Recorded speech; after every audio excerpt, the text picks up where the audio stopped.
როგორც ვახსენე, იეზუიტურ სკოლაში ამ მიდგომამ, სასჯელის გადადების მიდგომამ ჰიჩკოკს თვითონ გაუჩინა ეს სასპენსის გრძნობა და ეს მე არ ვიგონებ, ეხლა მე არ ვაკეთებ ამის ანალიზს, თავად ჰიჩკოკის სიტყვებია. მე არ გეგონოთ ადამიანი, რომელიც ვიღაცის ბავშვობაში ჩაძვრა და იმით ცდილობს ინტერპრეტაციას, მე მთლიანი მისი ფილმოგრაფიის არ არის ეგრე. თვითონ ჰიჩკოკისთვის მნიშვნელოვანი იყო ეგ ამბავი და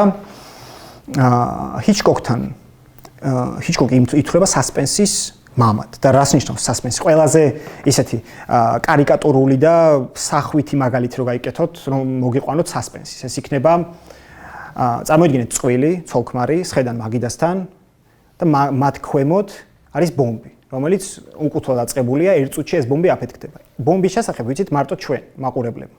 და წყვილი უბრალოდ მე ზემოთ ადის კამერა და წყვილი უბრალოდ აგრძელებს საუბარს ძალიან ისეთ ყოფით და ჩვეულებრივ თემებზე. რაც ჩვენ ხო ვიცით ესენი აფეთქდებიან, მაგრამ იმათ არ იციან. აი ზუსტად ეს გრძნობა რაც მაყურებელში იბადება, რომ აი ცოტა ხანში აფეთქდებით დროზე წაითაკი, ეგ არის სასპენსი. როგორც ასეთი. საინტერესოა რომ ასეთი სცენა ჰიჩკოკთან მე არ მახსენდება და მაგრამ ძალიან ისეთ საჩვენებელი მაგალითია სასპენსის. და ეხლა გაჩვენებთ სცენას, რომელიც არის მარნიდან, რომელიც არის სასპენსის საუკეთესო მომენტი ჰიჩკოკის კინემატოგრაფში. რაზეა ეს ფილმი მოკლედ? მარნი არის ქალი, რომელიც იცვლის იდენტობებს, დადის ქალაქიდან ქალაქში და ყველგან სადაც მუშაობს, იპარავს ფულს. წავა სხვაგან, მე სხვა ქალაქში შეიცვლის იდენტობას. იდენტობის შეცვლისთვის ჰიჩკოკისთვის საკმარისი აღმოჩნდა უბრალოდ ვარცხნილობის შეცვლა, ან თმისფერის შეცვლა.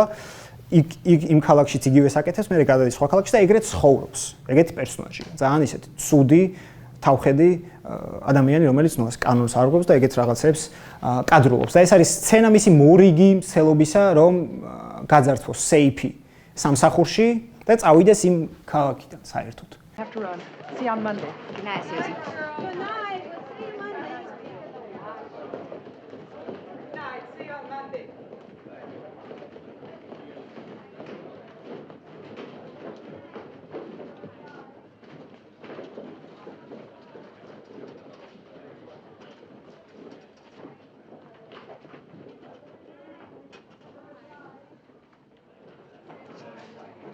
I haven't got my powder puff. You got one, Therese, on me? Yeah, here. Come on. Wait a minute. Well, what do you mean you just have to hang around and wait until they call? Good night. Good night. I'll see you. I think that's perfect. Have a good weekend. Yeah, I think that's perfect. Terrible. Nice guy. What are you going to do? Well, I don't know. Let's get home because he may have already called you. Oh, well. If I miss his call, it's the way it goes, you know. Oh, this is the best one you've had.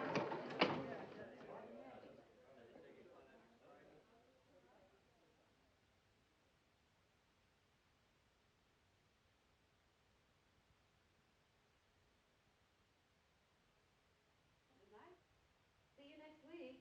Good night. See you on Monday.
You're sure making time tonight, reader. What's the big rush? I want to get to bed. That's the big rush.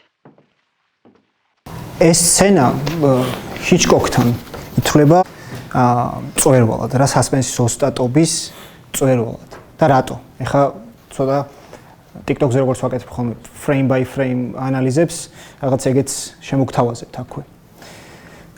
დასაწყისში რას აკეთებს ჰიჩკოკი? ჭკვიანი კაცია ხვდება, რომ ასე მარტივად ვიღაც ქურდ ქალს, რომელიც იპარავს ფულს, გაუგებარი მიზეზების გამო, არანაირი ის არ აქვს მოთხოვნილება, რომ საჭიროება, რომ აი ეს ფული რაღაცაში ჯანმრთელობის პრობლემა აქვს, არა აქვს ეგ რა.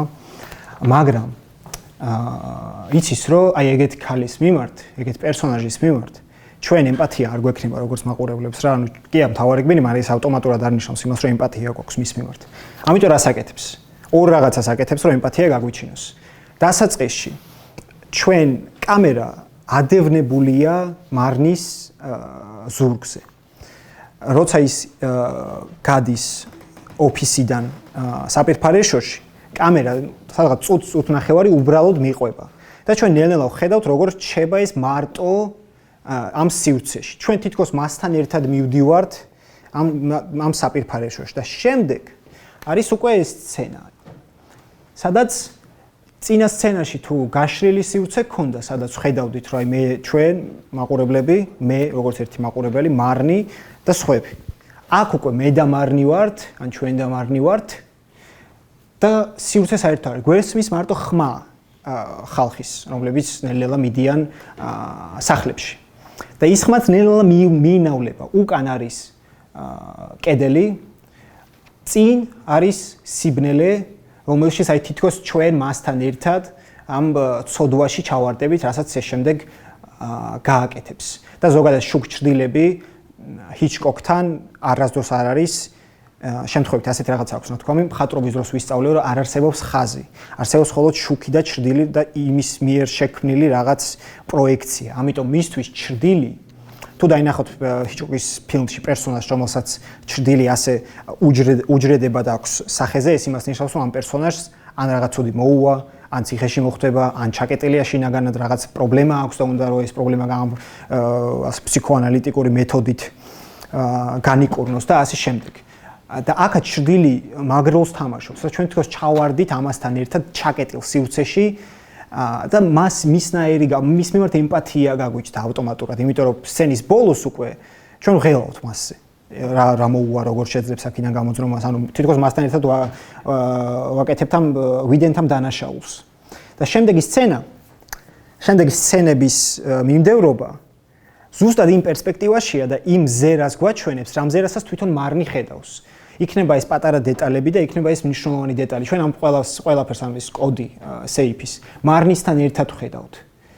და პირველი ზერა, როცა სანამ ის საპირფარეშო რო გამოვა და ამ ზერას შორის რომელსაც გეუბნებით, ახლა პირველი ზერა, როცა ჩვენ უფრო მეც ვხედავთ ვიდრე მარნი, არის აი ზუსტად იმ სასპენსის დასაწყისი. ეს არის ეს სცენა. სადაც მარნი სადღაც კუთხეშია, მეორე ნაწილში კადრის და მეორე კადრში უკვე ჩდება ის ქალი, რომელიც ბოლოს აღმოჩნდება ყრუ, ამიტომ მისი ეს ქოშები რო გაიხადა და ხმა რო არ აბაკუნოს და ხმა რო არ გამოსცეს, აბსოლუტურად უაზრო რამ იყო, თუმცა ჩვენ მაყურებლებს შეგვიქმნა ეს სასპენსის გრძნობა, იმიტომ რომ გმირზე მეტი ვიცით და ცნობილი ისაა, რა ქვია, ჰორორებს ხომ აგიტო დასცინიან ხოლმე, რომ აქ რატო შედიხარ, ამ კარებს რატო აღებ, ხო იცი ხო, ანუ მე ხო ვიცი, რომ აქ რაღაც ცუდი მოხდება, მაგრამ სიამდვილეში ჩვენ ვიცით ეს მაყურებლებმა, იმიტომ რომ სასპენსი შეგვიქმნას რეჟისორმა, იმიტომ რომ პერსონაჟმა ამის შესახებ არ იცის. ზუსტად ასე გვიან გაიგებს, ხო? მარნი ამის შესახებ. ჯერ პირველები ჩვენ ვიგებთ ამ საფრთხის შესახებ და გვიჩნდება ეს ღელვის გრძნობა მარნის პერსონაჟის მიმართ, რომლის მიმართაც უკვე გვაქვს ჩამოყალიბებული ემპათია. და ხმაც, როგორი მნიშვნელოვანია, ხმა მიინავლება საპირფარეშოში, უკვე აღარ გვესმის ხმა და იმის შემდეგ ქოშის პირველ დაცემამდე, უბრალოდ ერთი ქოში ეცემა, ქოშის დაცემამდე ხმა თითქმის არ არის, აი ძალიან სიჩუმეა, ყველაზე დიდი ხმა საპირფარეშოდან ქოშის დაცემამდე ზუსტად ის მომენტი, როცა აი ყველაზე დიდი ხმა, იმიტომ რომ ხმის ასე სიჩუმით ხმის მნიშვნელობა მოგცა ჰიჩკოკმა, რომელიც აბსოლუტურად ტყუილად მოგცა, იმიტომ რომ ხმა არაფერს არ ცვლიდა, აქ ყრუა ადამიანი. და ზუსტად აი აქაც ამ მომენტში ჩვენ ხო ქოშის დავარდნაზე ჩვენ ვიგებთ პირველები მაყურებლები და მეერე იგებს მარნი უშუალოდ როცა დავარდება მაშინ დაინახავს ხმას გაიგონებს ხო ამიტომ ეს ხერხი სასპენსის შედგება აი ამ მნიშვნელოვანი ელემენტისგან როცა მაყურებელმა მოახლოებული საფრთხის შესახებ პირველმა უნდა შეიტყოს და შემდეგ უკვე პერსონაჟმა რათა ის სასპენსი შეიქმნას სხვა შემთხვევაში ეს არ არის სასპენსი სხვა შემთხვევაში არის უბრალოდ შიშის შექმნის მცდელობა